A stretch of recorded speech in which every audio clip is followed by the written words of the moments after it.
2, 1. Cool. So welcome to the first episode of the Chinwag Odyssey. We look forward to what the future holds for this podcast, and we are very, very fortunate to have with us today Denislav Marinov as our first guest ever on the podcast. So Denislav Marinov is a guru in the 3D printer world, graphic design, and he's one of the top up-and-coming young entrepreneurs in South Africa.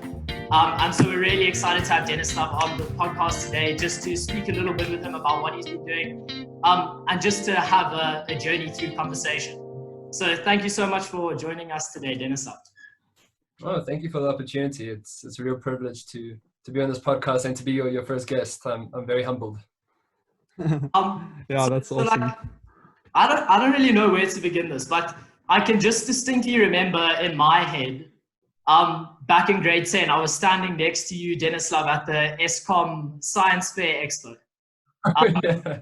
And my little Galileo Galilei's gravity project, where we basically mimicked what an existing scientist had already done, was sitting there next to this incredible little 3D printing machine that you developed as a model for building RDP houses, if I'm not mistaken. So just tell us a bit about like where your journey started and how it has developed since then. Yeah, sure. So that thing that you saw at the Science Expo, it's been a project I've been working on for many years now. It's probably about the 6th or 7th year I've been working on this project. Essentially, it was, given my huge interest in 3D printing, I decided to look into the macro scale applications of the technology. So apart from just printing small plastic figurines, I was looking at the construction applications of the technology. So actually building houses, building structures from concrete, not just plastics. So at that stage, what you saw was my early stage prototype of this house constructing 3D printer. So one that can build an affordable RDP house in less than half a day. So you could effectively build an entire RDP village within a year, within a week. And so I guess my interest in 3D printing started probably in grade 9. Personally, I've always been a person that's very fascinated by engineering and technology and science. So I always made an effort to stay up to date with all the new developments and advancements. So in grade 9, 3D printing was becoming an open source technology. So it was more accessible to people around the world, and they can access a lot of design files and resources for free. So when I was in grade 9, it was kind of reaching a peak of excitement about this technology. And given that I was staying up to date with it, I realized, oh my gosh, this is such an incredible technology. It has the ability to take an image from your mind and actually fabricate it and hold a physical object. And I just thought that is just crazy, the fact that you can take an image and fabricate an object. So I decided to invest in the technology, do some more research. I did a lot of reading, watching YouTube videos, going onto forums, reading 3D printing books. And I realized that because it's a very relatively new technology, it's still not very accessible in South Africa and Africa as a whole.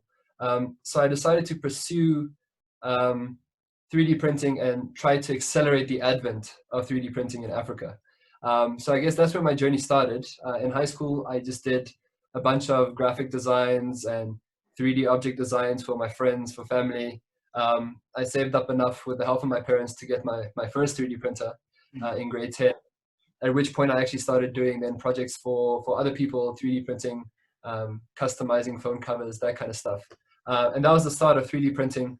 And since then, I've just been scaling up. I've identified a few new market gaps for 3D printing. And now I'm expanding from the hobbyist 3D printing to actual industrial applications of these 3D printing. So that whole RDP house project falls in my whole kind of mega plan of projects that I'm working on to kind of democratize the technology and make it accessible to all. And so I could perhaps just say that I'm currently registered my business. It's a new entity called Amnovatech. And essentially what we're doing is designing our own range of 3D printers, ranging from educational 3D printers all the way to industrial machines used for high precision manufacturing and end user part production. And at the same time, we use our own tech to produce products for our clients, do some rapid prototyping, and help them take their products to market faster by offering a affordable, quick rapid prototyping service. So that's essentially what I'm doing now. And I mean, there's a lot of projects in the pipeline and initiatives that I'm working on that keep me involved and excited. So that's kind of the summary of my life story. Awesome. That was succinctly put. Yeah, wow. I just wanted to ask, I've seen DVM Designs. I thought is that your main company, or is Amnovatech? I'm just unsure of the connection there. Yeah, so DVM Designs, DVM are my initials. I started out with DVM Designs as kind of my freelancing name of sorts. So it was the brand I created for my 3D printing and designing services. But it was more of a sole proprietor kind of operation. It was more of a side hustle. It wasn't registered, and it was just me working on projects for people. As you grow and you start to gain more projects, more clients, especially larger clients, there's certain boxes that you need to tick. And so one of them, to access larger clients, is to have a registered business. And funny thing, so obviously my business was called DVM Designs, but a lot of people struggled to pronounce that, or they'd always mix it up and say DVM. They say DVM Designs, MVD, whatever. And also I wanted to take attention away from me as an individual and focus it more on this venture, this idea of a 3D printing company. So to distance myself from that, I decided to rebrand as Amnovatech. So AM stands for additive manufacturing, and Nova means new. So it's a new way of additive manufacturing. Nice. And so that's kind of we're currently in the rebranding process. But DVM Designs is still going to exist as kind of a design entity within Amnovatech. So that's where we focus on doing designs for clients, whereas Amnovatech is going to be kind of the holding company, develops and distributed. Yeah. Reminds me a bit of Ben and I, like literally 2 days ago, we realized that, because this was initially going to be called YLP, which standard for the Young Leaders Podcast.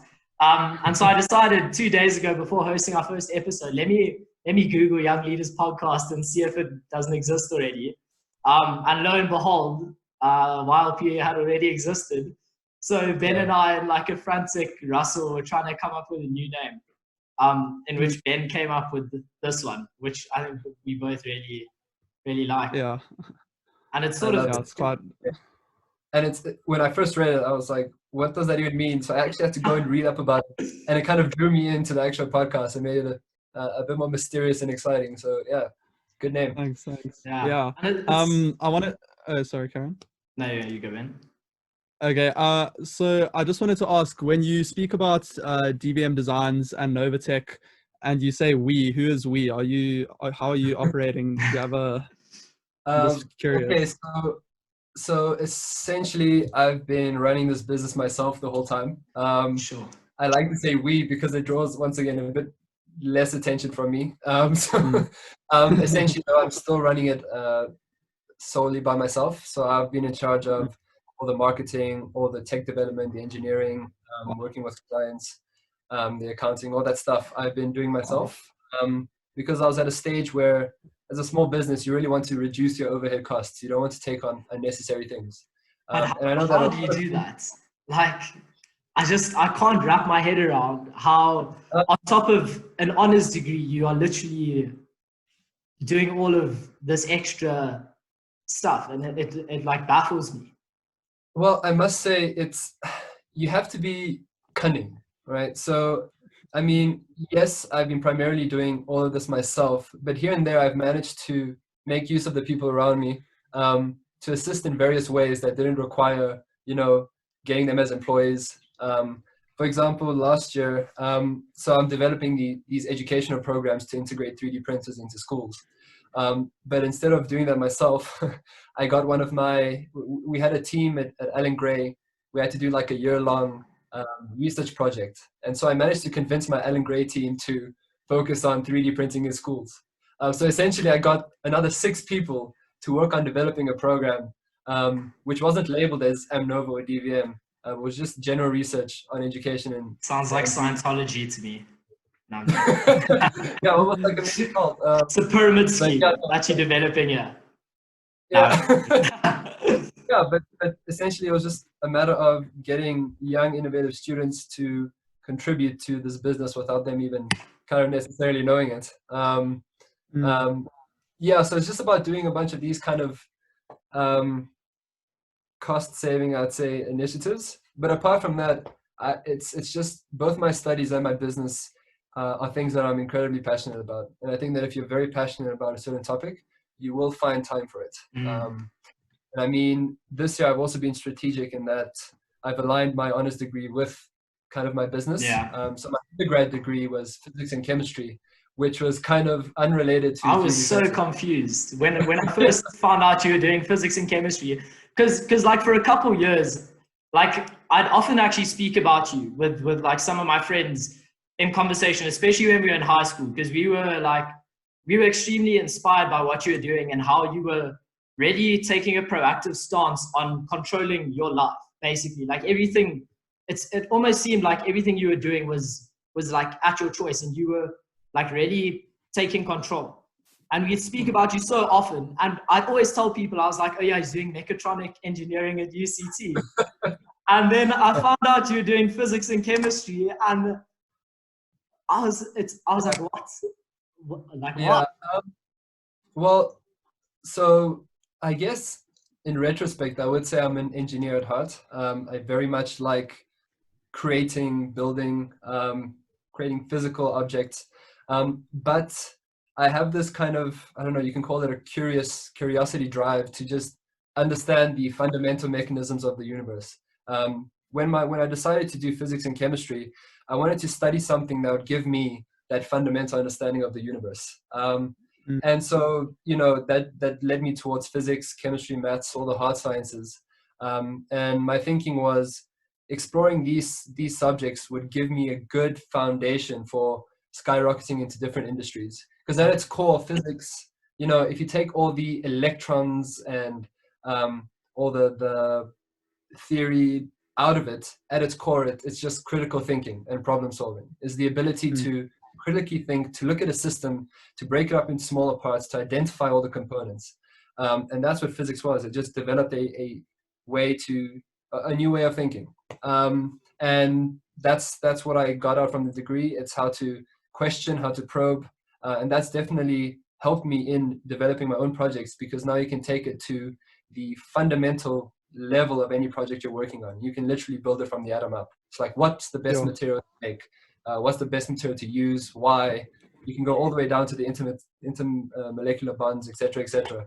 So yeah, those subjects were just to kind of expand my understanding of the universe. I never really intended them to contribute to my career in any sort of way, but just to rather develop me as a person and understand where we fit in this kind of universal picture. And I guess doing those subjects, it equips you with a bunch of skills that you can then apply to engineering and to a variety of other applications. Yeah. Okay, that's a really good way of putting it, actually. I like the summary of this logical thinking, really. Yeah, and I'm incredibly passionate about physics and chemistry, and now I'm doing my honors in material sciences. And I find that material sciences is the perfect combination of both physics and chemistry. So you have to have an understanding of all these subatomic, intermolecular, interactions that occur, but at the same time, you have to use that on a macro scale to actually develop materials that are used in industry and manufacturing. And now, given that I'm working with 3D printing, wanting to develop new materials, new ways of manufacturing, material sciences falls right in line with my business of developing those technologies. So I've managed to align my business and my studies. So it kind of kills two birds with one stone. Nice symbiosis going there. Yeah, definitely. Yeah, with your, I don't know, to me it almost seemed from the outside though that you didn't really need to do engineering. Because like I think like what's fascinating for me is you as a 15 to 17-year-old high school student were already educating yourself in that field of engineering and of building these things. Whereas like it's very rare to find high school students who take that proactive stance. Like most people spend their weekends playing Call of Duty, having a good zombie session with the boys. And so like by the time you got to university, and I think especially after building Big Brother, I imagine your awareness of the engineering skills that you needed, particularly for your field, were like so vast that you almost cut out all the unnecessary stuff that you would have had to spend time learning. But then again, I don't really know if you can deem anything as unnecessary, because it's like if you have a love for learning and an understanding of the way the universe works, learning anything is contributing to you in some sense. Yeah. I mean, my core values is just to continue learning. There's a nice quote that by Neil deGrasse Tyson. It goes along the lines of knowing how to think empowers you far more than those who only know what to think. So this drive to just develop the way I think, to understand, to learn, it's really the core of who I am as a person. So I guess in high school, I was just drawn to this technology because it was such an incredible technology that could really revolutionize manufacturing. And I mean, I was lucky enough to find my passion at that young age. Many people don't find their passion, or they find it later in life, or they just don't find it at all. So I was just very lucky to find it at that young age. And I mean, high school is the perfect space to develop your ideas and to test them out, because you're effectively in a protective bubble. First of all, you have all your peers and students, which are effectively your customers. You have this huge market space in school. And apart from that, you don't have any commitment. So you don't have kids to look after. You don't have to pay taxes. Obviously, okay, in some cases, some students do have to do a lot more housework. But at that stage, it's the perfect grounds to test out your projects. And nowadays, if you're looking to be employed by people, they don't always necessarily look at your marks. I mean, yeah, getting a degree is the box. But what they're really looking for nowadays is your portfolio. It's what can you and what have you created that shows your skills, the value that you can add. So I've just been building that portfolio from high school, doing a bunch of projects, building up my own skills. And it's just, like I said, it's something I'm very passionate about. And I never struggled to balance that with my studies because I was very fond of both of them. Yeah. Okay. I understand you have a very interesting view on the way learning happens in high schools, and you've got a particular future vision of integrated learning. Could you maybe explain that a bit and hash that out? Okay. So you can see he's down this road before. Yeah, no, it's a topic I'm very passionate about, because, like I said, knowing how to think is far more important than knowing what to think. And today, we're still adopting an educational system that was drafted during the Industrial Revolution. So we have a system that's over 150 years old, and we're still using it nowadays.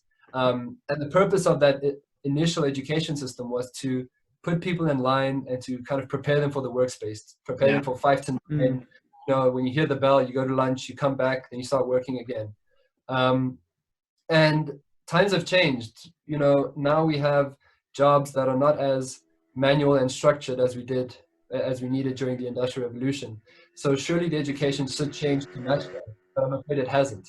And essentially, I kind of, my vision is to adopt this problem-solving based learning. So learning that forces students to solve problems as opposed to just regurgitating information.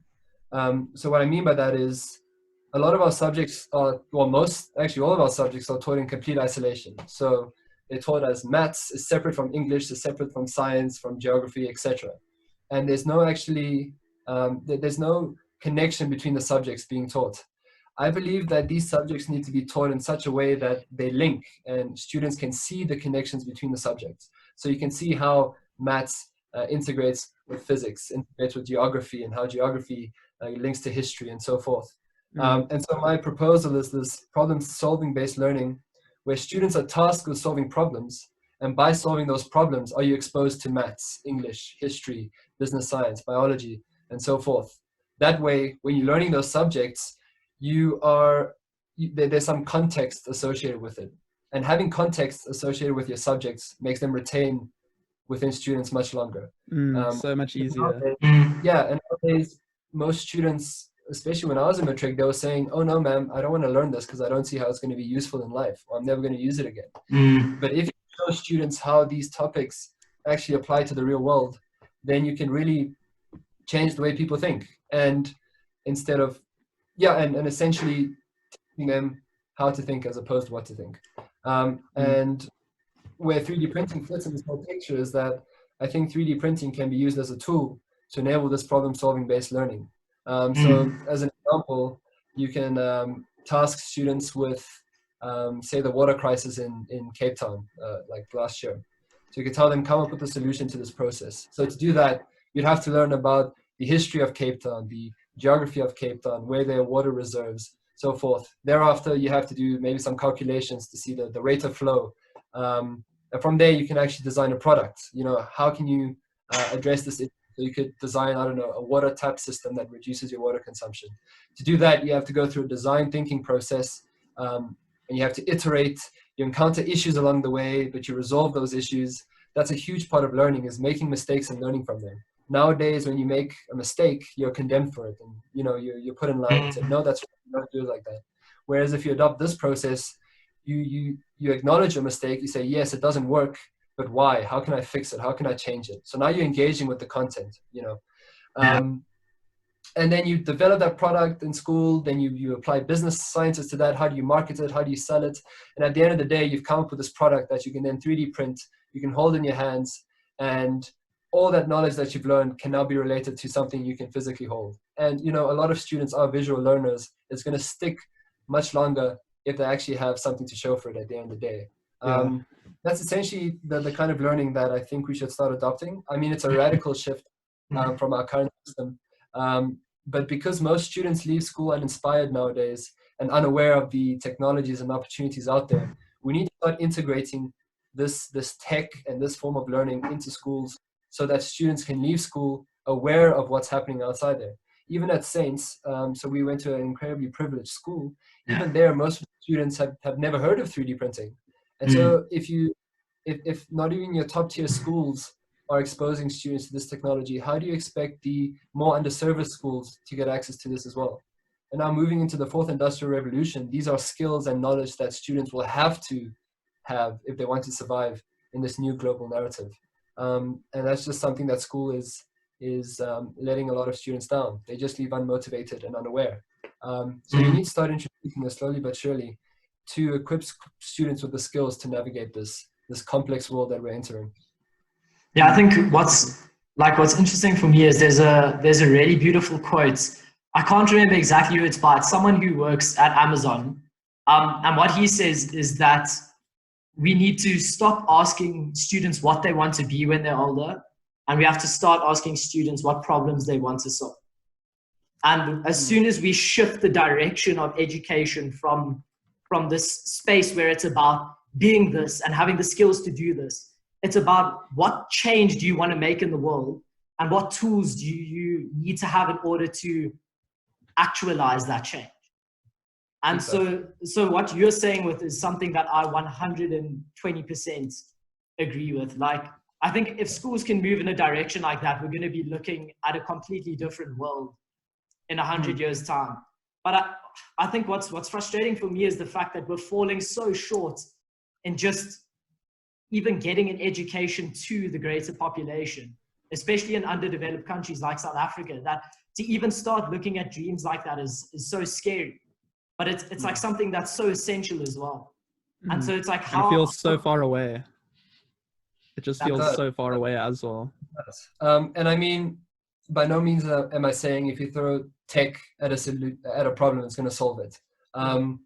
So we're currently trying to pilot this 3D printing educational project to see whether it does add value to a schooling environment. So it is primarily targeted towards public schools, but I've been working with some private schools as well to integrate 3D printers. So by no means is throwing a 3D printer going to solve the issues. I mean, we're still facing huge illiteracy rates. We're still facing a lot of teachers not even pitching up to school. But if we invest properly and the government genuinely supports and invests this, we can leapfrog a lot of the other systems. Because our current systems are so fragile, we can entirely leapfrog and introduce a new system that's not being introduced anywhere else. And I mean, I've done a lot of workshops with students, and students that have never been exposed to much technology. And when I describe to them what 3D printing can do, there's almost this like flicker, this moment of realization where they realize, oh my goodness, like you can create anything you want. And I just got goosebumps talking about it, but it's that spark in a child, that inspiration. And I mean, my ultimate goal is to try and reproduce that spark in as many students as possible, because that's how you're going to create inspired engineers and scientists and innovators that are going to pave the way. And if you get these students even in underprivileged communities, and you expose them to this technology and you create that spark, there's going to be this drive for community development, for building the future. So yeah, it is a scary change. It's one that's going to be gradual. There's a lot of factors to consider. I mean, my best case, well, ideally, I would have one 3D printer in every school in South Africa. That's an incredibly ambitious goal. And as you mentioned, given our current systems are not working incredibly well, there are other ways to go around that. So instead of getting printers to schools, you can set up decentralized innovation hubs. So maybe like shipping containers that you're equipped with some of this technology, so that students within certain communities and regions can access this technology. And it can be secured and it can be distributed around the country. So there's a bunch of ways to try and get around our system. But one thing is for sure, if we continue on this trajectory, then we're just going to keep on pumping uninspired students into the workspace. That's just not sustainable. I think one of the biggest problems at the moment, so just this is going back a little bit, but we were mentioning how students don't really feel like stuff is going to apply to their lives out of school because of the way it's taught. I think what's even worse than that is students thinking that because it's not examinable, it's not important. And it's because we're tied into this rote learning system and it's exactly that industrial production line system that's going on there. And I think that particularly you mentioned higher literacy rates.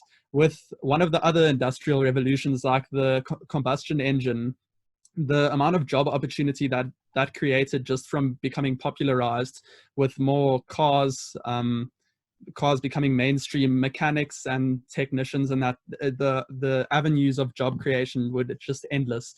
So I reckon that with the fourth industrial revolution, a similar thing is bound to happen.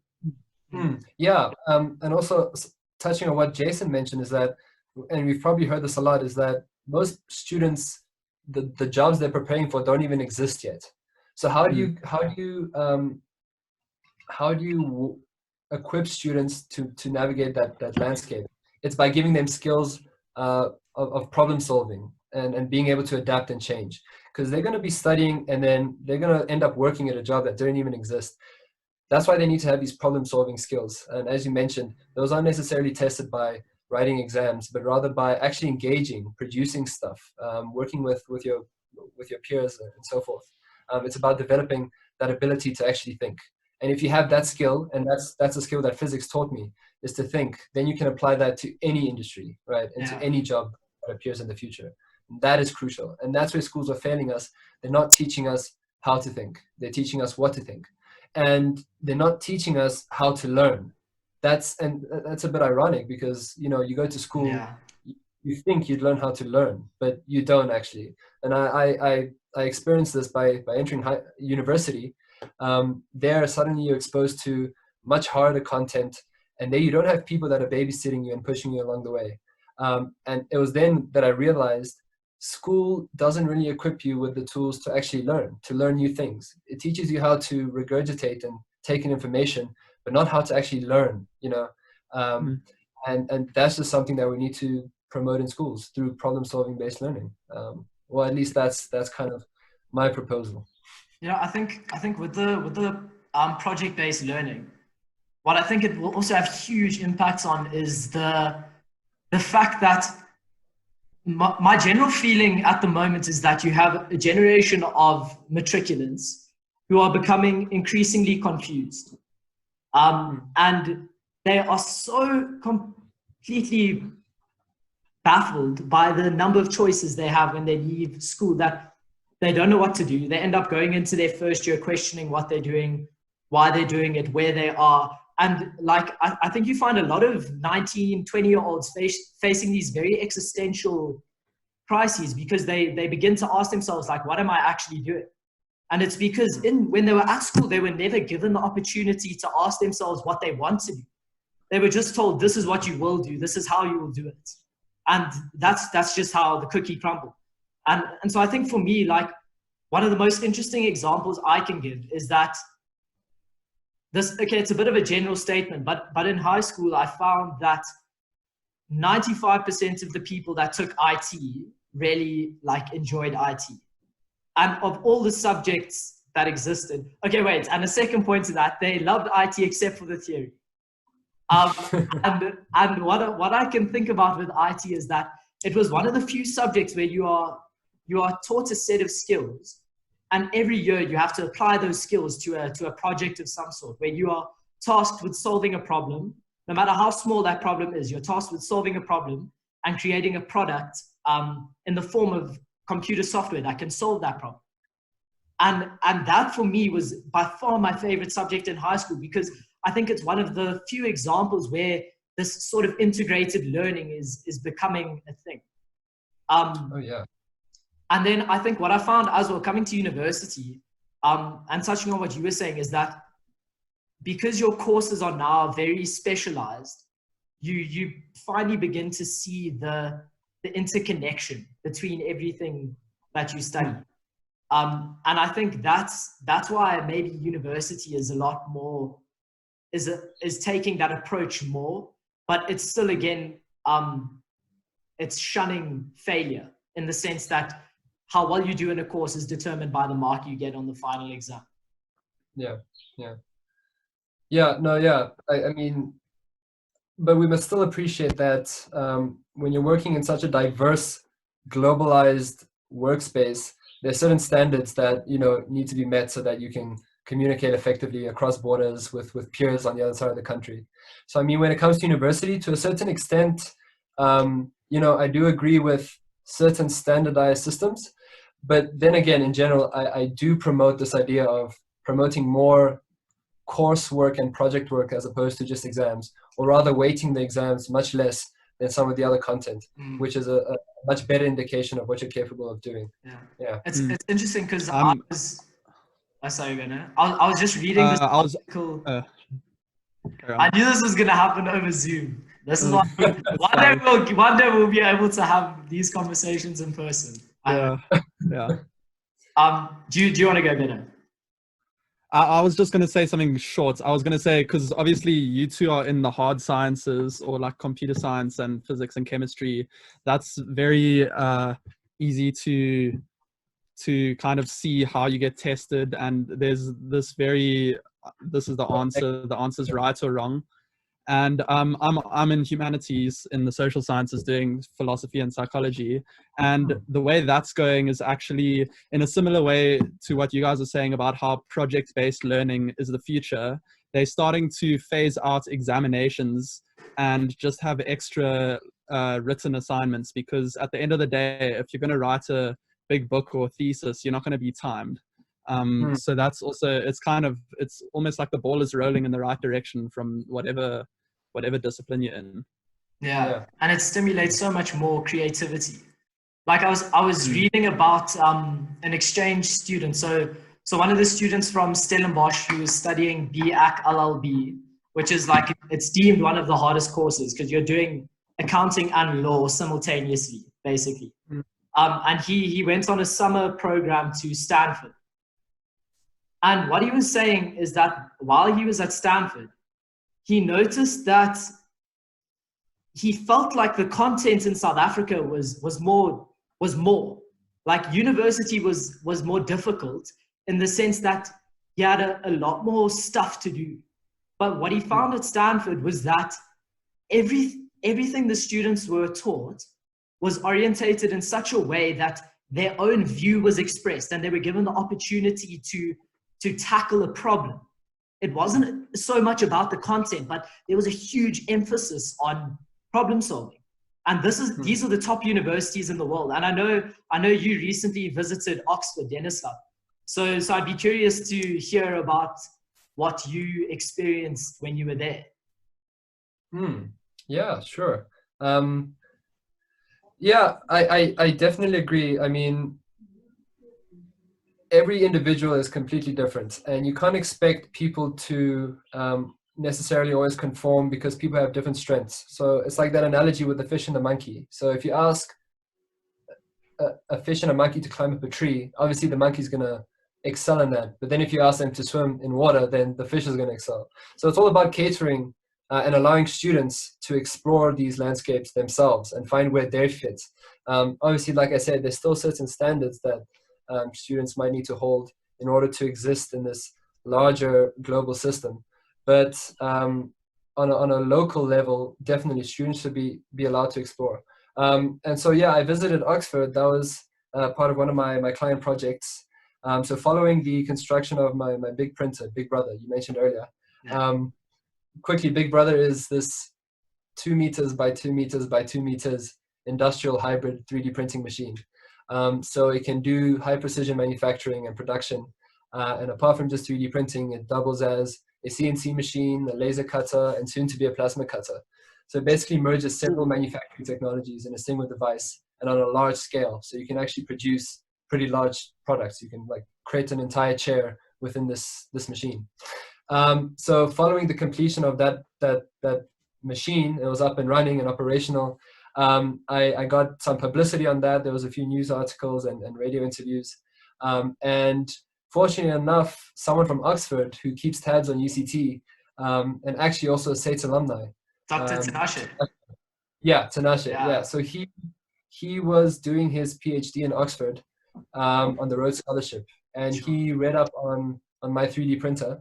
And at that time, he was working on systems to kind of make surgical devices more accessible to regions that don't have as much resources and funding. So particularly distributing these surgical devices throughout Africa. So they were working on their prototype for this affordable surgical simulation device used to train surgeons. They were working on this prototype, and then he came across my printer and he said, well, this is actually the perfect, machine that we can use to develop this product. So he gave me a shout. We had a few chats. Then he came back to South Africa for a little while. So we met up, we had a discussion. And then I just remember after that discussion, he said, okay, you've convinced me. I want you on board to help prototype with this project. So I was like blown away because here's this guy from Oxford doing his PhD in surgical sciences, getting me, this nobody, to actually work on this project with him. So yeah, I ended up doing some of the designs and prototypes for them, for Tinashe, and then they invited me to go up to Oxford and actually so bring the device over and engage with some of the surgical professionals and 3D printing leaders in the UK. So I managed to visit them last year. I think it was August. I went to Oxford. I spent a week there, so a few days in London, and then the rest of the time in Oxford. And I got to engage with some incredible,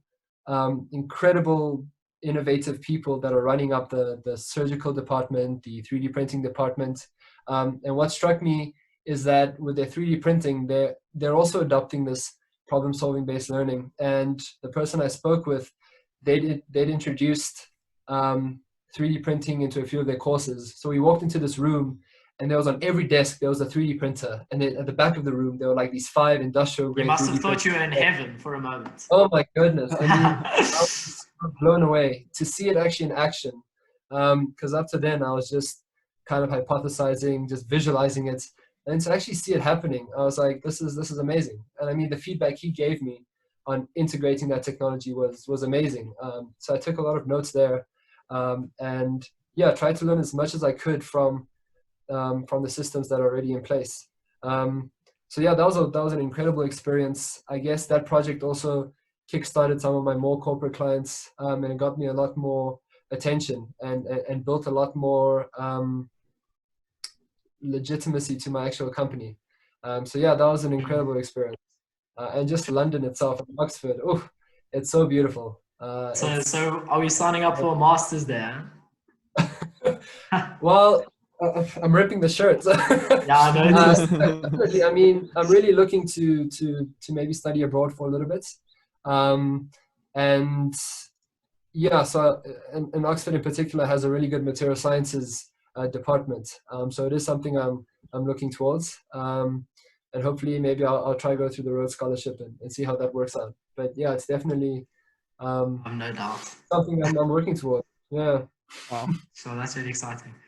So I was also just wondering, like, from a bit more of like a technical standpoint, as someone studying computer science, with your machines and your 3D printers, have you had to craft your own software for them as well, or is there a lot of like open source stuff that you've been able to use? Yeah. So essentially, the first prototype I was building, I made use of open source software. So it's called Marlin firmware, and that's the one that most open source 3D printers use.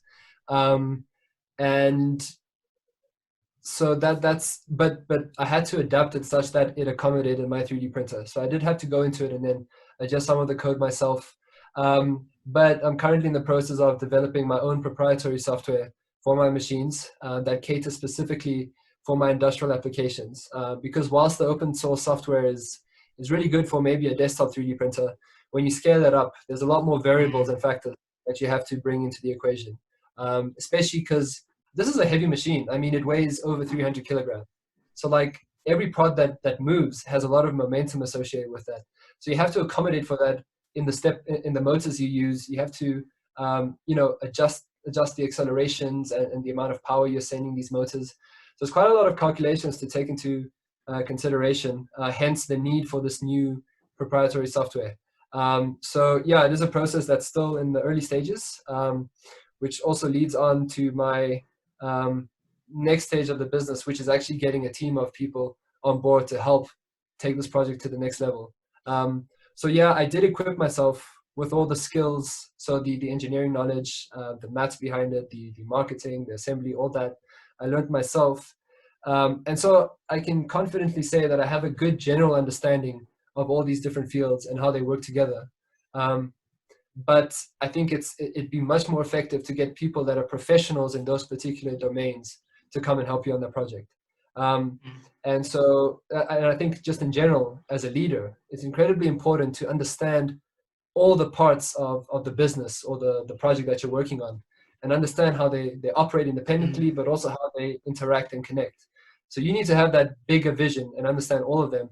But you as the leader don't have to do all of that yourself, you know. And that's what makes you a leader, is that you can get a lot of people to work together on that common goal and achieve that vision that you have. So yeah, so whilst I've, for when it comes to prototyping, the machine is like great as a proof of concept, it's working and operational, but to actually take it to the next stage, to make it a world-class technology, it's going to require bringing on people that are experts in those engineering, software fields to actually create a really, really, really top spec machine. Yeah, exactly. I was just watching the Elon Musk podcast with Joe Rogan, and he was speaking about a similar thing. He was saying that obviously by himself he can't build that rocket, but with 8,000 people in SpaceX, they can build a few in a year, dock with the space station, all of that. So it's right in the same vein. Yeah, no, definitely. I mean, look, for the longest time, I was very, I'd say, maybe naive, but I always thought that, I could do everything. I'm going to do this, I'm going to run this company. And almost at that stage, I didn't realize how naive that was, because as you start to scale, there's just so much that you as a person can do. There's no way I could be at 2 meetings at the same time, or that I could be building 5 machines at the same time. It just doesn't make sense. So every entrepreneur or leader reaches a stage where they realize, okay, it's time to bring people on board. And I mean, we as people, we're naturally social beings. We're beings that have this deep desire for connection and sharing our creations with the world. So I reached that stage and realized it's time for me to share these creations and bring more people on board to make it a reality. And yeah, it's a very important lesson to learn, to actually put your hands, take a step back and let someone else do something and have that faith and trust. It's a very scary thing to do, but it's incredibly vital when growing your business, is giving other people autonomy in your business. And I think now that I'm starting to grow and expand and get people on board, that's the philosophy I really want to adopt and make it a core of the business, is that I want every individual in the business to grow. You know, it's not apart from them working towards this common vision. I believe every person in that business needs to grow themselves. And so to do that, you have to give them a level of autonomy. So instead of telling them how to do something, just tell them what the goal is, what do you want the outcome to be, and then let them reach that point by themselves. You know, I think that's an incredibly good way to not only get your employees to buy into your business, but also to let them grow. So yeah, that's the philosophy I really want to ingrain in the foundation of my business. Yeah, I think that's the mindset that like most of the top companies in the world at the moment are adopting. Is that they want to ensure that they give their employees all the opportunities they can to upskill, and to like not dictate to them what to do, but to rather give even the lowest level components an opportunity to explore their own avenue. Yeah, of course. And going back to you said you feel like you might have been a bit naive in the beginning, but I think almost it's necessary for the CEOs, disruptors, whatever you want to call it, the leaders of the companies that start them themselves.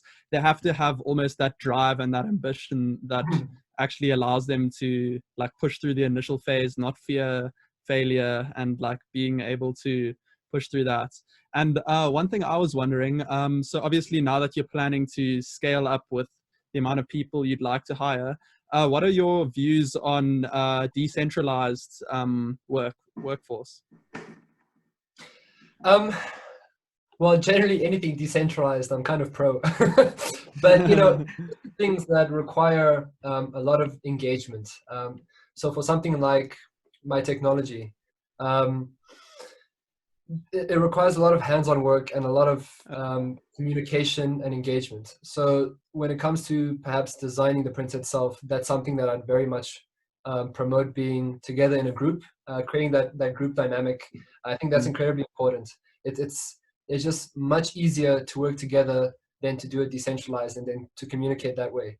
But when it comes to other aspects, geez, I don't know, maybe call me old-fashioned, but I kind of like the idea of just coming to some central place and then all working together, creating like a small community of sorts. I'm very much pro-community. And I think, you know, decentralized work is you know, it's a definite reality. It's going to happen. We're going to see more and more of it. I just worry with that we start losing our connection and touch with one another. Yeah, and that's scary, and it's something that maybe I'm just, like I said, too old-fashioned to understand, but I still like the idea of being in contact with someone, because that's when you can convey emotion, you know. And so touching on that, one of my icons, it's a lady called Ada Lovelace. So she was essentially effectively one of the first programmers ever in the 1800s, and she was an incredible mathematician, and she worked on what was then kind of the earliest version of a computer. And she coined this term called poetic science. So it's the ability for science to be beautiful, for something that's objective, something that's so structured and meticulous, to actually have an element of beauty to it at the same time. And I'm just incredibly mesmerized by that idea, the fact that science can be beautiful. And I'm kind of applying that to my ethos as a company as well. Yes, we're working with incredibly technical and sophisticated technologies and mechanisms, but there is an element of beauty to that. And I think working together in a common space, it allows you to share those emotions, to feel part of something a lot better than you would if you were just decentralized. Okay, yeah, I understand that. I guess I was thinking of companies like all of the web-based companies, I guess I never considered the hands-on aspect. Obviously, it slipped my mind when I asked that question, because yeah, I think a lot of companies these days are going that way.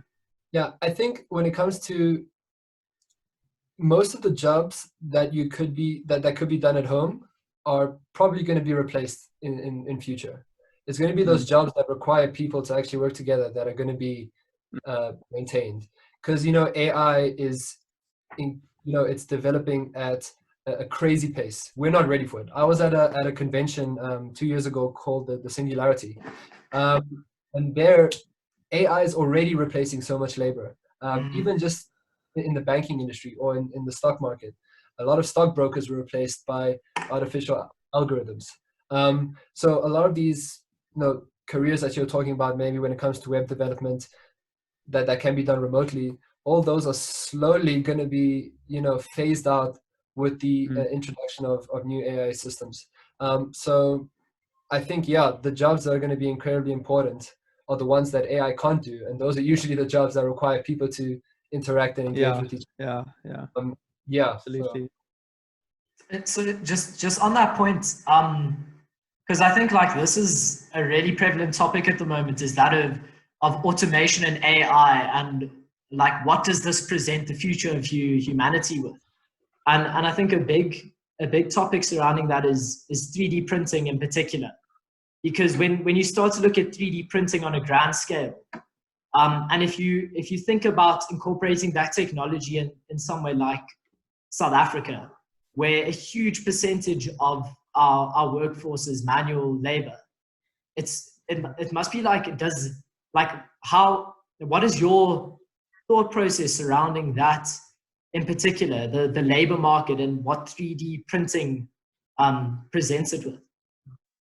Yeah, so the one thing I love about 3D printing, and at its core, is that it offers a decentralized way of manufacturing, and it gives people power to produce their own things without having to go to a large production conglomerate or company. You've just decentralized manufacturing essentially, because every person can have a 3D printer at home and they can start building and producing their own stuff.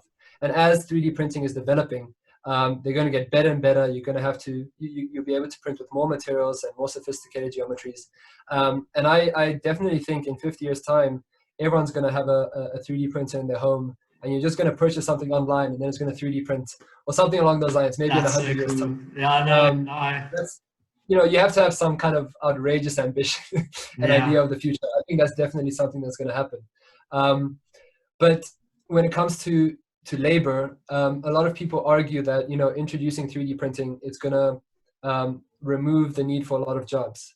So to a certain extent, that may be true, but at the same time, you also have to realize that 3D printing is opening so many more doors. Yeah. And because it's now a much more affordable technology, you see a lot more small to medium enterprises opening and using 3D printing, where before you'd have to cost you to pay thousands to get a prototype. Now you can just pay a few hundred rand and get it in a few days.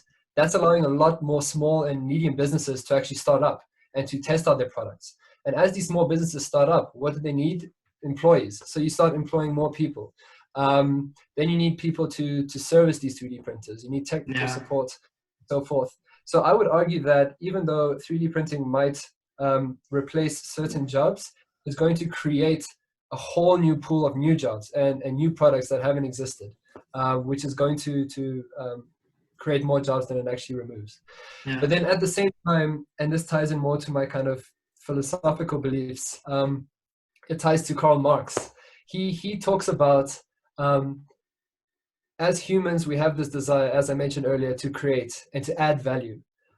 Nowadays, a lot of the jobs that people are doing, they don't feel that they're adding value. Back in the day, for example, to produce a chair, the actual carpenter would have a lot of effort and produce this beautiful work of art that can then be appreciated. Nowadays, in the industrialized system, people sit on manufacturing lines and they're just responsible for this one part. So they just make this one O-ring, or they assemble just one part. And they do that for hours every day. And that is just demoralizing. And people don't feel that they're having value added to the production system anymore. And so I would believe that a lot of jobs just aren't fulfilling people's innate desire to have value, you know. So I think a lot of those jobs do need to be replaced, and allowing people to actually explore their talents and their interests.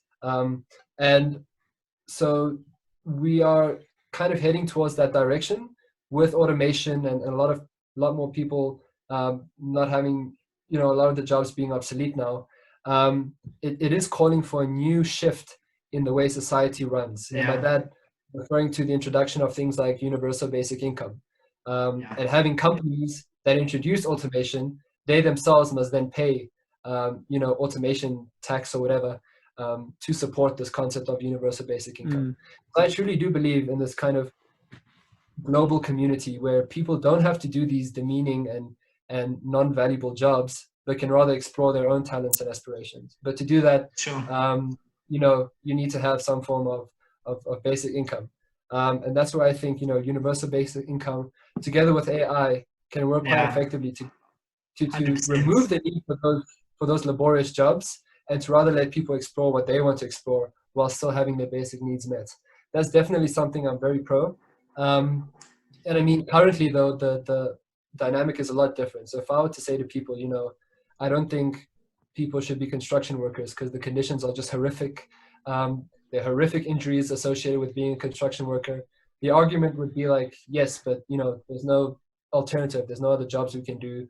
There's no money to put on the table. For now, exactly. That's the current dynamic. But I see slowly but surely, I'm an advocate for introducing automation and removing people from those strenuous jobs.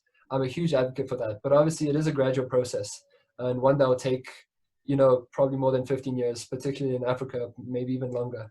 But it's definitely a route that I think we're going. We're going more towards this community-based kind of existence, which I think is, there's no way to avoid it.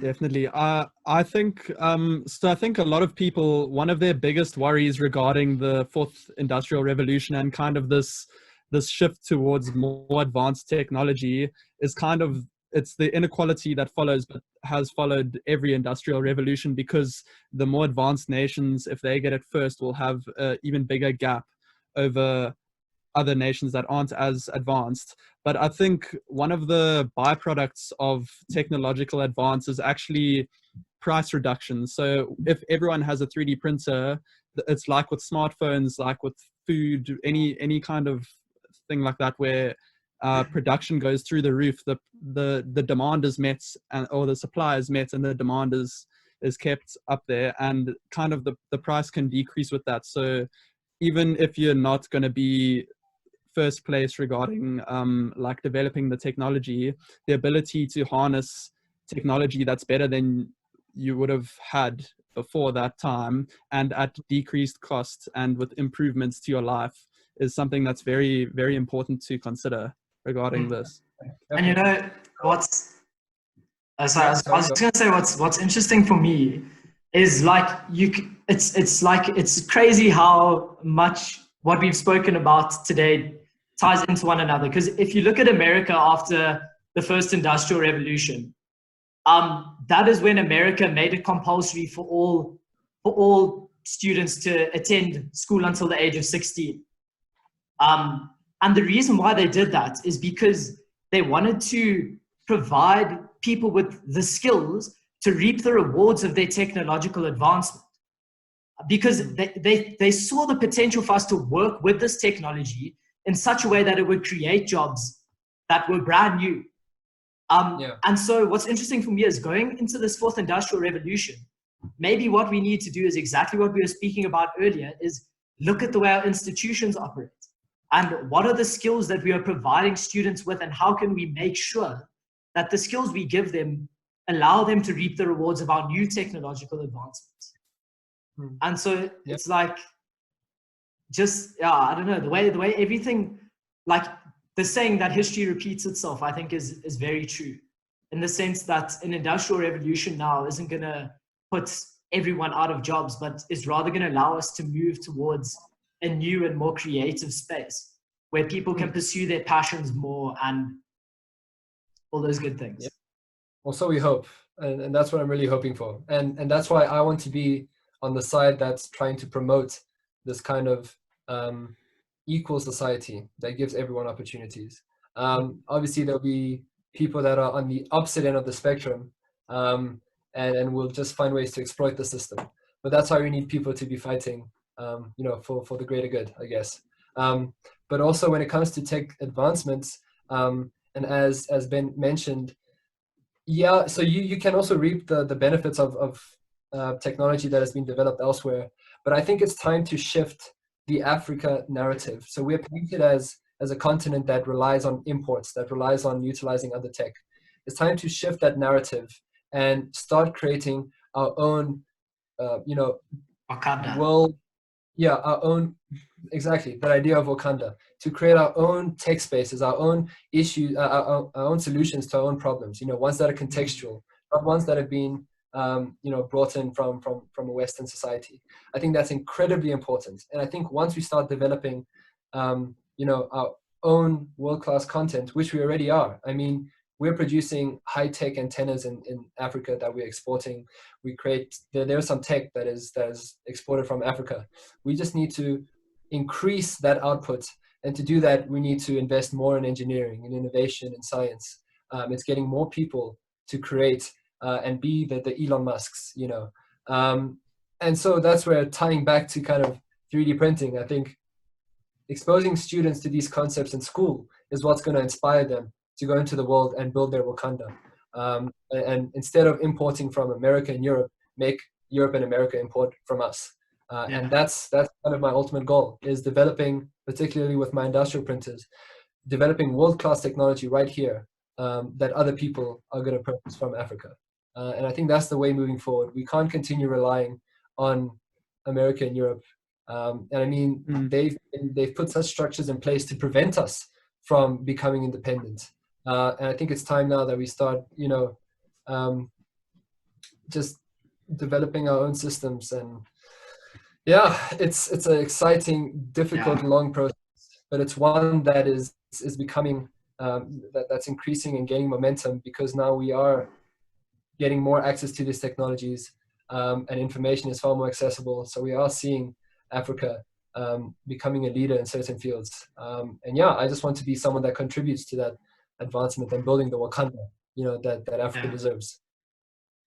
Yeah, no, I totally agree. It really excites me, everything that you're speaking about. Like, because I've always absolutely loved South Africa, and it's been like, I think it's always going to happen that the conversation arises where everyone's like, yeah, I'm going to university. Oh no, are you guys still there?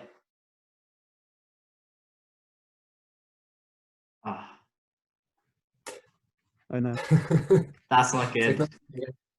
Okay, carry on. My internet connection is unstable. Fantastic. I wonder why it goes through these ups and downs. I hate it. Anyways, I was just saying, because it like frustrates me how so many of the most like talented people that I know in South Africa are speaking about how as soon as they can, they're going to leave.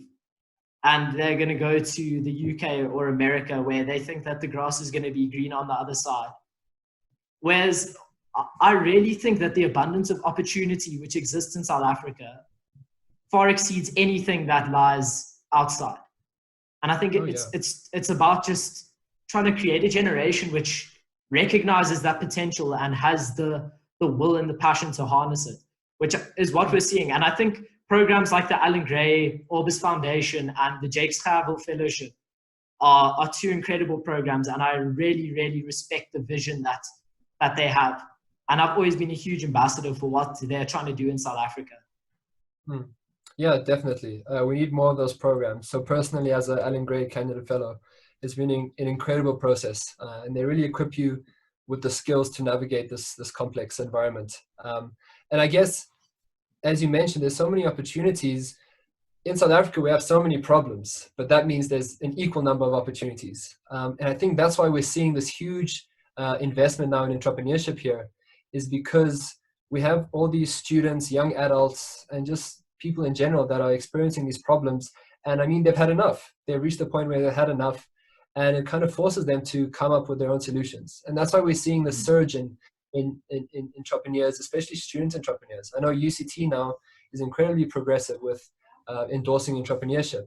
And I mean, I've participated in a bunch of competitions, and the number and caliber of students that participate is just incredible. And it's just testament to how there's so much potential and space for innovation in Africa, that now we just need to, as a country, need to invest more into it. So when I went to Oxford, what's amazing there is that there's so much access to resources and funding. So the level of funding there is incredibly much higher than what's available here. But at the same time, there's not as many issues in the UK. And I think if I were to go and live there forever, I'd have a very unfulfilling life, because there'd be nothing to really solve, you know? Sure, they have their issues, but when you come to South Africa, there's these challenges that you experience, which make solving them so much more desirable and fulfilling. So that's why I think South Africa and Africa as a whole is the place to be, to really just make a difference. Yeah.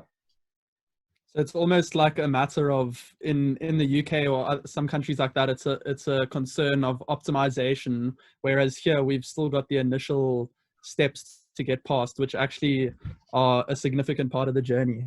No, I think. Yeah.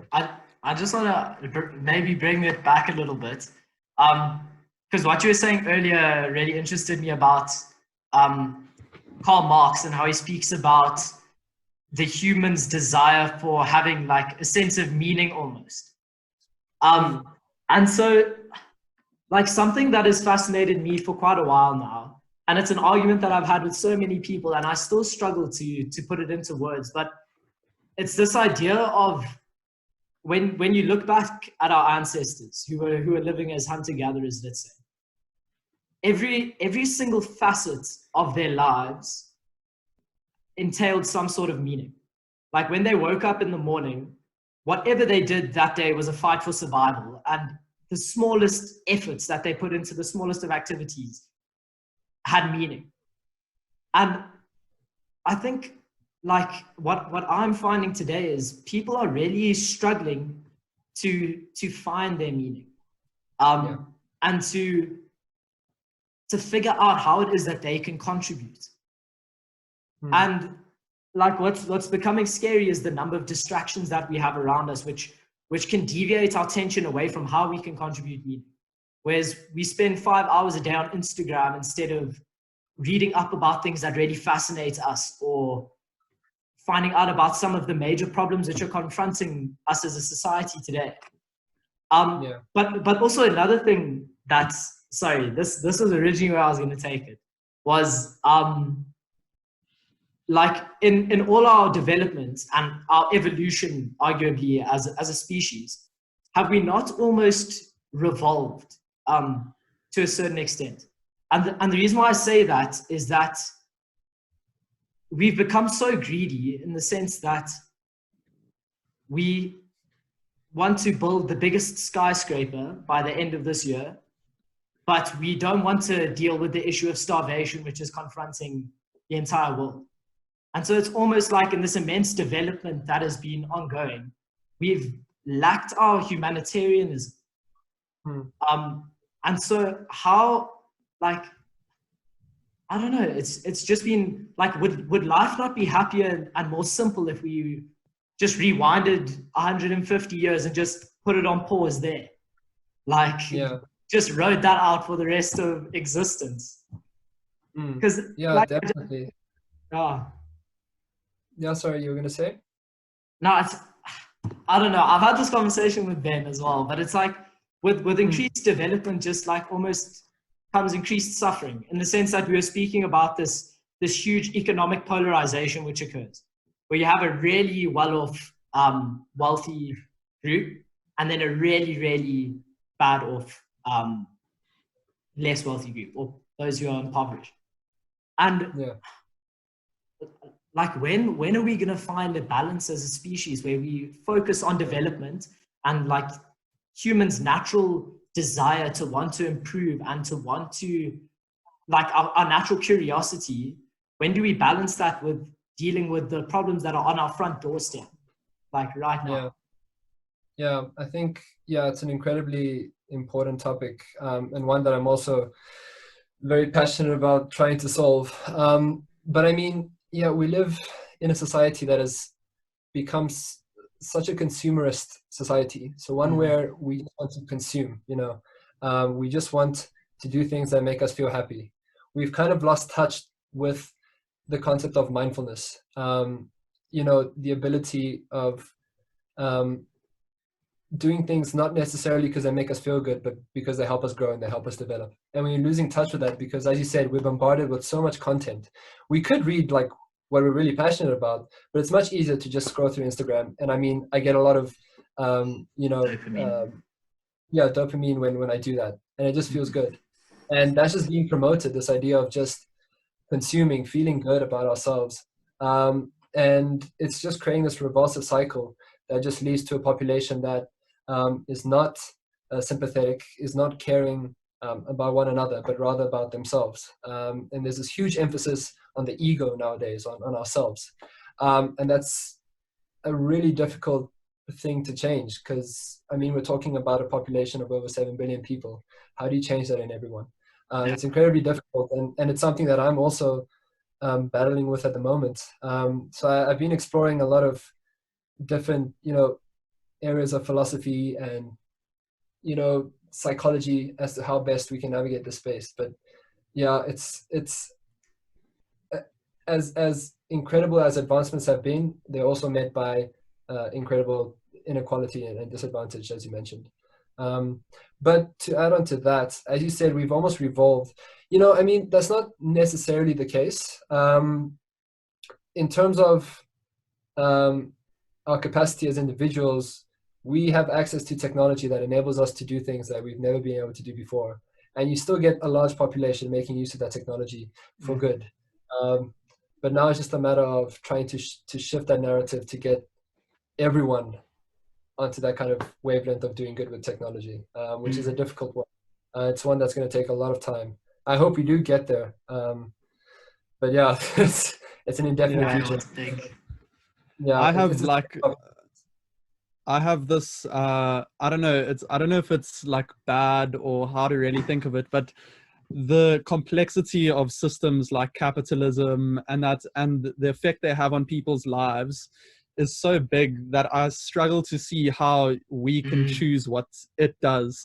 And there's actually a quote by Carl Jung that says people don't have ideas have people, and that like blew my mind when I read that.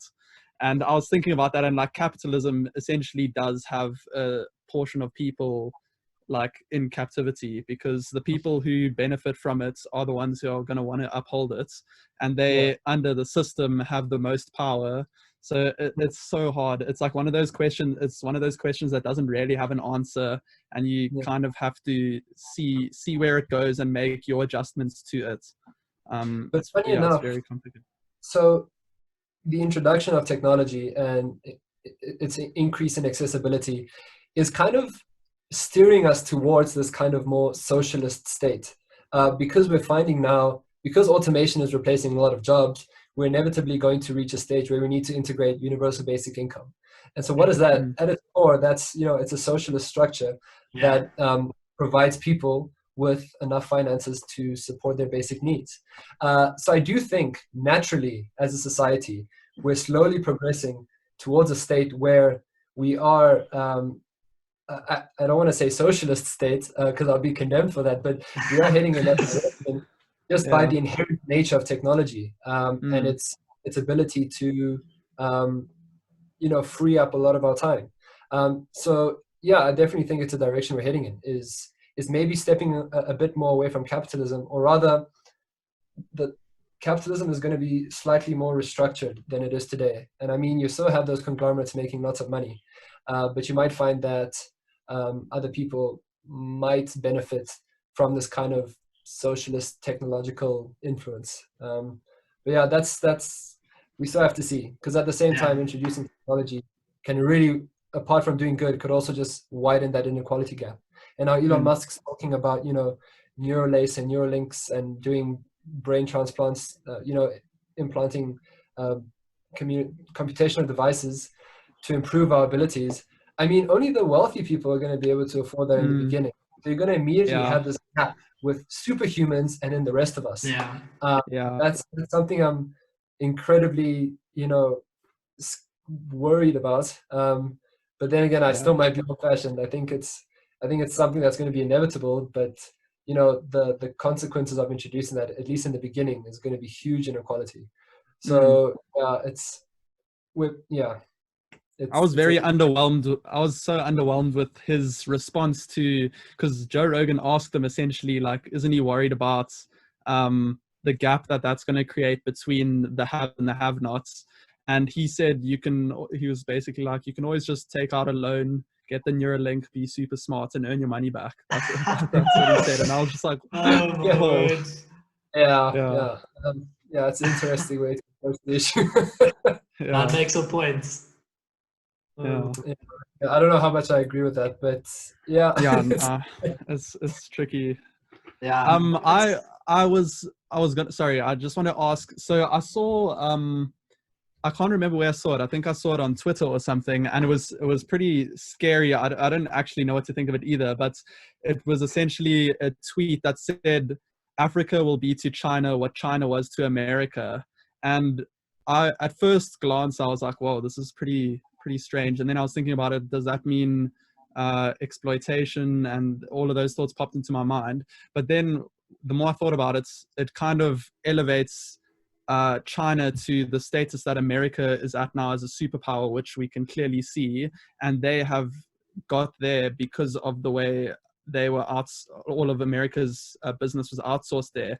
And if you follow that logically, that would maybe mean that Africa will rise to the level of China essentially. And I was wondering what you guys think of that. It was quite interesting. Yeah, that's definitely a possibility. But I think the dynamic between America and China is a bit different from the dynamic between China and Africa, because now we've seen, sure, perhaps a lot of the construction and resource allocation has been taken to Africa, but don't forget that most of those jobs and resources are fully owned by China. So I mean, they're literally in return for building a bridge in a country, they're going to say, okay, but then we take 50% of your mine reserves or something along those lines. So I think fundamentally the dynamic is slightly different in that I think they have far more control and possession over the resources in Africa than America did in China. It's almost more sinister. Oh yeah, definitely. And I mean, look, at the end of the day, China still is a leader in producing high quality, low cost products. And I know when people think of things made in China, they're associated with crappy plastic toys that break.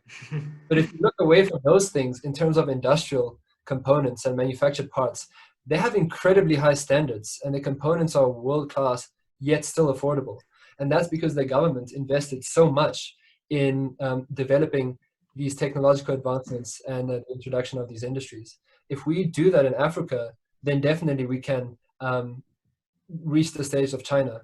But currently, I think, I don't know. I need to think more about this topic, but I think the dynamic is slightly different between China and Africa. It's actually very dynamic. That's an interesting viewpoint. I'm glad I got to hear that. Because at the same time, a lot of the developments are happening in Africa, but if you look at who's doing them, it's also China. So you have huge buildings being made, but then who builds them? They actually ship in a ton of Chinese workers to actually build those buildings. So it's not even generating business in Africa. It's it's strange because in some sense, Africa is purchasing a service from China, and then China's kind of sending in their own people, building it up. They're benefiting from it in a crazy way, even though they're using African land and so forth. It's a very, very strange dynamic. But the Huawei branch by Woodmead is literally, I think it's almost like I'd imagine 90% of their workforce are Chinese nationals who are living in South Africa. And so it's like exactly what you're saying. As much as it's on South Africa now, is it really benefiting South Africa as much as we think it is? And so I think the relationship that China and South Africa have at the moment is a very interesting one. I think, especially amidst all the coronavirus conspiracy theories, there's definitely the relationship that exists between the two countries is coming into question a lot more. Yeah, definitely. Then I'd be curious to find out your view on the on like China and South Africa amidst the coronavirus conspiracy theories, or like what are your views on the conspiracy theories in general? Well, to be honest, I haven't read too much into the conspiracy theories. I've been keeping myself incredibly busy, and I just find that a lot of that content just depresses me. But yeah, I think, yeah, no, I don't know. I don't really have an opinion on that particular topic. What have you been up to in the lockdown, then? Well, surprisingly enough, it's been really good for business because I've been printing some protective gear for hospitals, so like the face shields. And because 3D printing is such a customizable technology where you can create custom products and complex designs, I can actually be 3D printing ventilator components and respiratory components and so forth. So that's been keeping me really busy. At the same time, I have got a few more client projects. I've been commissioned for a few more projects. So that's been keeping me incredibly busy. And at the same time, I have my studies. So we've transitioned to an online learning platform, which I personally am enjoying because it gives me a lot more flexibility and freedom to work on my business.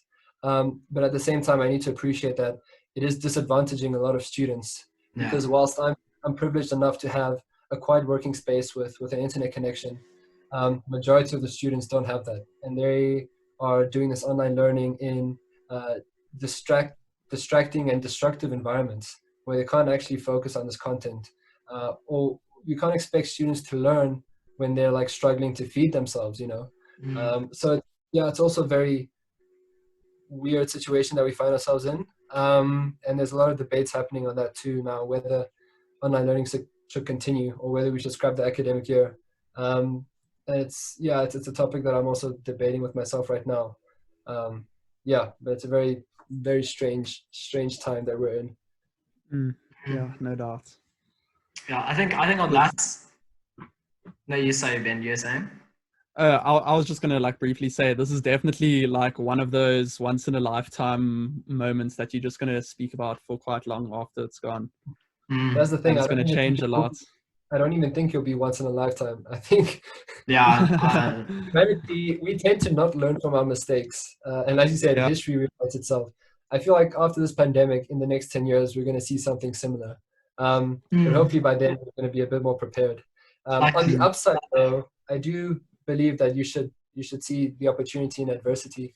You know, given the lockdown, there's been a huge shift over to online platforms. So I do think the lockdown has promoted the integration of online learning, which is something I'm an advocate for, because I think in the near future, everyone's going to have access to internet. And I think making learning online is going to make it more accessible to everyone. So it's not just going to be to a bunch of privileged students that can go to university, but it's going to be far more accessible to all students around the country. So I think the coronavirus has definitely accelerated the advent of online learning, which I think is something is a good takeaway from this whole pandemic. No, I definitely agree. I think the flexibility that it's allowed me, at least, has been something that I've really enjoyed. But again, what you were saying about the inequality which exists in our country is obviously something that we have to take into account. Personally, I think the only win-win situation at the moment is to try and look at this online phase from a perspective of allowing two directions. So those that can make use of online learning, allowing them to make use of that, but those that can't make use of it, obviously not penalizing them in any way. And as far as I'm aware, I think our universities are doing that, in the sense that there's no one who's necessarily going to fail the year, if that makes sense. But it does make sense, but at the same time, you also have to appreciate that time is a factor in this. So yes, if certain students are allowed to do online learning, but other students that opt not to, they're going to lose the rest of the year. So that's gonna radically shift the number of people exiting university and going into the workspace. And it's just gonna. There's a lot of students that have families that are depending on them. A lot of students are expected to be the breadwinners for these families. Now, if you shift that process by half a year, it might be much more difficult for those students to contribute back home. So it is an interesting dynamic. I don't think I have an answer to it yet. I think there are pros, but there are definitely cons associated with it as well. I do think that it might be a good idea to let those who want to study to continue, but then I'm still kind of debating and weighing out whether that's going to be good for the majority of the students. Which is the debate that's raging on right now. No, I completely. I think at a universal scale, online learning in terms of the future is just going to be like off the charts beneficial, because the one thing it'll do, so firstly, it'll expand beyond locations. So that means like hundreds of thousands of people can attend Oxford's grade lectures and get those qualifications and be all across the world and be able to do that. Secondly is the ability to learn at your own pace. So those who are very, very intelligent or like very interested in what they're doing can speed ahead at whatever pace they want. And those people who just need more time to digest the information can actually go slower because they can use the content at their own pace. And then what was the final? There's a third one that I was thinking about. I've just forgotten it. Oh no. While you're thinking about that, I do want to add, so I've done a few online courses. So there's a platform called edX, and they offer a variety of free online courses that are hosted by top tier universities like Harvard and Oxford and MIT and so forth. So actually my programming career, I wouldn't say career, but my programming knowledge came from an online edX course that was free of charge, hosted by Harvard. And I mean, just doing that online course changed my understanding of programming, and kind of was the catalyst in me learning more about programming and technology and so forth. So I think even if the doing online courses doesn't necessarily give you the qualification, it is going to make information a lot more accessible. So you'll find students that are equipped with this knowledge, which I think is incredibly important. Or at least it's giving them the option to do that. I'm not necessarily saying it must be the standard of the future, but giving students the option of either going maybe to school physically or attending an online course. I just think we need to have that option available. Yeah. I remember the third one. The third one, I think, is that it's just obviously going to reduce the cost because you're not going to need physical venues. And so those three, it's going to transcend space, time, and money, and those are pretty important things. And then what I was going to say, linking to what you just said, Den, is that with regards to qualifications just versus pure knowledge, I think in the areas that it really matters, the qualification doesn't carry much weight. So the people who are going to like learn how to code, for example, online and not have the certificate saying that they've passed this course, don't really have to mind that much, because they can just go and make an app or write programs that are going to do big things. And I think that's as good as it gets. Yeah, it's an important point you raised, because I mentioned earlier, a lot of people have degrees, right? But what sets you apart is your portfolio. It's your evidence of applying yourself. So yes, I mean, I could have taken this Harvard online course, learned coding myself, self-taught, but then I could have built an app, and then I could have put it out on the market. I could have gotten 1,000 people to download it. That is worth so much more than just saying you have a degree. Because then an employer will look at you and be like, okay, this guy says he's applied his skills. It's going to take us a lot less time and money to skill him up to do that app development or whatever the guy's going for, or girl. So I think, it's qualification doesn't necessarily ensure that you're going to get a job or anything. It's showing proof of efforts and problem solving skills and application. That's going to be incredibly important in the future. So I think, Den, so just one of the last things that I want to ask you is regarding, like you just mentioned now you've also completed online courses. And like in my head, I'm just thinking, like what kind of discipline do you need to have, and how do you structure your days such that you can fit everything in? Like maybe just some practical things that you do in that sense. Okay. Well, it's not okay. There's kind of like an easy answer and then a difficult answer. So the easy answer is I've kind of set up just like almost a daily planner / program management system that kind of just tells me what I need to do each day. I think before I've never kind of used these systems, and now I am, because as my business has grown, there's more things that I have to do. There's more client projects I have to work on. And so I started to adopt this project timeline kind of system. And now I've applied it to my online learning. So I know that by today, I need to finish this, this, and this. And so I just allocate myself a few hours every day to just finish that kind of content. But the harder thing about that is you still need to have some flexibility, mind and willpower. Well, yeah, flexibility, but also willpower to do that. And I think that's a much harder thing to achieve. Personally, I'm someone that has been studying. I wouldn't say studying, but I have an interest in kind of the concept of mindfulness that you find in Buddhism mixed together with kind of Western psychology. If you mix those two concepts together, you get this interesting understanding of how your mind works and your place in reality. And so I've kind of been reading up on Buddhism and psychology and so forth, on how best to equip myself with the skills to develop my willpower. And that's something I've been practicing for a few years now. And I find that I've reached the stage where I have that willpower to say, I need to get this work done. I'm going to do that. And I guess that also ties in with what we were talking about earlier about a consumer society, is that we've lost touch with that willpower and that mindfulness. And it's something that we need to reintroduce. And perhaps, I dare say, reintroduce it in school. So starting to, in teaching students how to problem solve, we also need to teach them how to be mindful and how to understand their emotions and deal with those emotions, because a lot of students don't know how to do that effectively, especially if they don't have those support structures at home.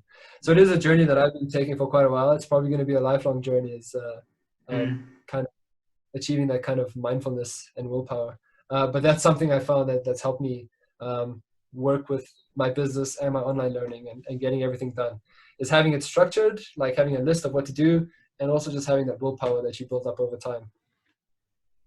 So is that like your own personal program that you've written, or is it existing software? Yeah, so it's kind of it's almost like a combination, but primarily I just use, well, it could even be just Excel. You can just do an Excel sheet. There's also a few online programs that allow you to set up like a project timetable. I haven't used too many of them. There's one that I've used, I can even give you the name, that's been quite effective. It's called Asana, Asana. And that's like a free software that's helped me plan out some of my projects a bit better. But at the end of the day, it's as simple as just doing a to-do list on a piece of paper if you have to. Yeah, it's just so you can see the goals that you need to achieve so you can work towards them. Because most times we know that we need to get something done, but we don't really know what it is. So if you lay it out, you structure it well, then you have a better understanding of what you need to get done. I guess I explained what a to-do list is. So yeah. Yeah, it's strange though. Like the simplicity of a to-do list is something that we take for granted. Because I've read up a lot about the power of simply writing a to-do list, and how it really helps you to manifest goals into your life. Like putting pen to paper and actually taking stock of everything it is that needs to be completed, and just putting in the time to organize your life has huge consequences, positive consequences. Yeah, definitely. And then sorry, just last thing. Like I'd love to speak to you one day about all your readings into Buddhism and Western psychology, and I know Ben would love to as well. Yeah. Because I think those are two topics that really fascinate us. But I'm not sure if we're going to take that down a complete rabbit hole now. But if there's one I know it must be such a difficult question, but like if there's one thing in particular, maybe that you've taken away from Buddhism or Western psychology or both, like one thing that's maybe changed your outlook on how to generate that willpower and how to be mindful, like could you share that with us, or is it like is there too much to comprehend? I can attempt to share it with you. So essentially, okay, I'm going to talk a little bit about Buddhism very briefly, but Buddha set out this thing called the Eightfold Path, which are just eight, eight, how can I say this? Lifelong journeys that one needs to be mindful of. So one of them is called right view. And in essence, what right view tells you is that you as a person need to realize that reality is impermanent. So reality is like an ebb and flow. You have positive emotions, you have terrible emotions, you feel good, you feel bad, and so forth. It's important that you have the ability to distance yourself from those emotions, acknowledge them, acknowledge that I am feeling good, I am feeling bad, but then just realize that that's all they are. They're emotions. They're not who you are as a being. They're things that come and go. And so just being able to distance yourself from those emotions, we can't control our emotions, but we can control how we respond to them. And so essentially, right view is talking about that impermanence of reality, the fact that things change and we need to kind of focus on the present as opposed to focusing too much on the future or the past. Obviously, as someone that's running a business, I need to focus a lot on the future. What do you need to do to get where you need to be? But on a more personal level, it's kind of existing in the moment. And yeah, just realizing that difference between I as a being and your emotions. And something that's helped me do that is meditating. So I do meditate. I meditate. That just helps you realize and bring in your focus and just exist. Yeah. It's strange. I don't know how to explain it. I can't really put it to words, but if you do meditate then and you get to a stage where you feel proficient in it, you reach a stage where you just feel like you exist. In control. And it's a profound feeling. Well. Yeah. And after I meditate, I find that I always have a boost in energy and focus and just appreciation for things around me. So that's definitely something I would recommend meditation. And it's not necessarily spiritual. For me, it's not a spiritual journey. It's more of just a journey of me understanding my thought process. My thought process is me as a human and how to navigate, the world that we live in. So yeah, you don't have to associate it with spirituality. It's just wanting to understand how we operate better. And that's, I guess, at the core of why I'm kind of exploring these fields. Yeah, that's a very good analysis of it. I do meditate as well, so I can understand what you're speaking about, and particularly regarding the spiritual aspect. I also use it more as like a spirit level, like just to get me back level with because I feel like your thoughts wander. Yeah, exactly. So it's almost like just recenters you. It's also very good for stress relief, I find. So yeah.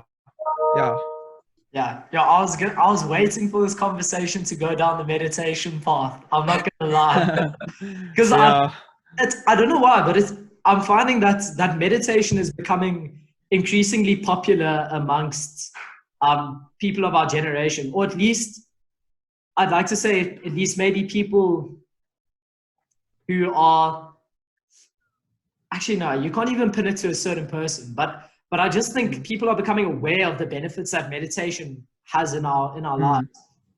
Like I've personally found that it's given me so much more control over my response to any situation, from the smallest thing, like when my alarm clock goes off in the morning, whether I choose to stay in bed or respond to that and cut out those thoughts and get out of bed. It's like the most simple things. It's helped me cut out distraction in my life. When I see my phone go off, acknowledging that the desire to pick up my phone and look at that message is all just in my head, and choosing whether or not I act on that desire.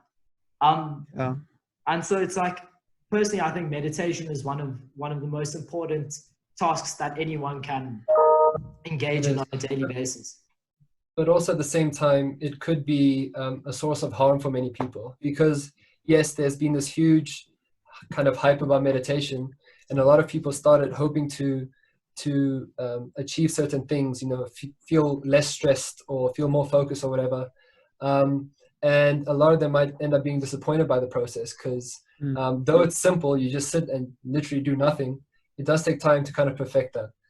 And a lot of people, when it doesn't work for them the first time, they just kind of scratch it out, or they end up reducing their self-esteem and thinking that, I can't meditate, I'm not good at it, I'm a terrible person.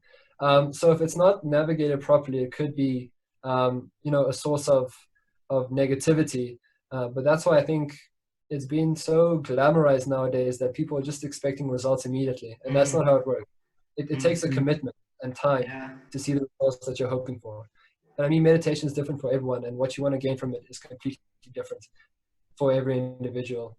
So you can't blanket meditation. At the end of the day, it's about you as an individual. It's you understanding your purpose and just finding yourself or centering yourself. I would recommend meditation, but also don't put too much in it. It takes time, so you should, if you're committed, then you're going to reap the benefits of it. Yeah, absolutely. Wow. We've just done an hour and 45 minutes. From tech to education to Buddhism. That's just Saturday evening. My average Saturday. That was the threefold path, not the eightfold path. So thanks so much for joining us, Denislav. I really enjoyed this conversation. I hope you've enjoyed it as well. I hope it's a little bit different from other things that you've engaged in, because we didn't want it to be like an interview, so to speak, but getting to know you and the message that you have to share. But also just engaging in conversation. Yeah, it is. So thanks so much for having me. I think it was a wonderful experience for me. As an entrepreneur, there's kind of that saying that entrepreneurship is a lonely journey, and to a certain extent it is. And that's why I always believe it's a good idea to surround yourself by people who share your vision, who share your drive, and just sharing who you are as a person. So doing something like this really makes that entrepreneurial journey so much more worthwhile. And just sharing my views, it's a wonderful feeling. So thank you guys so much for the opportunity. And I hope I was a stimulating guest on your podcast. Definitely. That's awesome. Yeah. Cool. This was the rocket fuel for the rest of our podcast journey. This was initial launch. Awesome. Thanks so much. That's Chinwag Odyssey number 001. See you next time. Peace.